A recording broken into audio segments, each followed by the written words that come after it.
যে দেশে 17 বছর পড়ালেখা করার পর পড়ালেখার পাঠ চুকিয়ে চাকরির আবেদন করতে গিয়ে বেকার যুবককে শুনতে হয় অভিজ্ঞতা ছাড়া চাকরি দেওয়া হয় না, তখন প্রশ্ন জাগে 17 বছর পড়ালেখা না করে কোনো ওয়ার্কশপে কাজ শিখলেই তো হতো। যে দেশে পাশ করার 4 বছরের মধ্যে বিয়ে করতে গেলে পাত্রীর মা প্রতিষ্ঠিত পাত্রের দোহাই দিয়ে বিদায় করে দেয়, তখনও প্রশ্ন আসে 17 বছর পড়ালেখা না করে ব্যবসার চিন্তা করলেই তো হতো, কারি কারি টাকা থাকতো।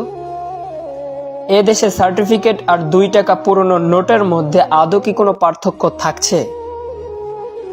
17 বছর পড়ালেখা করার পর 12,000 টাকার বেতনে সকাল 9টা থেকে রাত 9টা পর্যন্ত ডিউটি করার অফার আসে।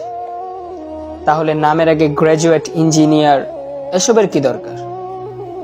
সিএনজি চালিয়েও তো 15,000-এর চেয়ে বেশি ইনকাম করা যায়।